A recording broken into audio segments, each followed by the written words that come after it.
ఆసరా మహారాజు తానే సమిధల్లె మారి నిలువెల్లా వెలిగెరా భోగాన్ని విడిచి త్యాగాన్ని వలచి తాపసిగా నిలిచెరా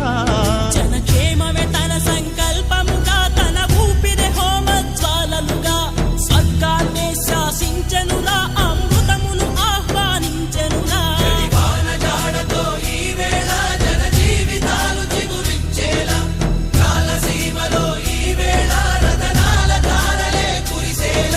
కల్లు కల్లు మని సిరిమూవల్లే చినుకే చేరగా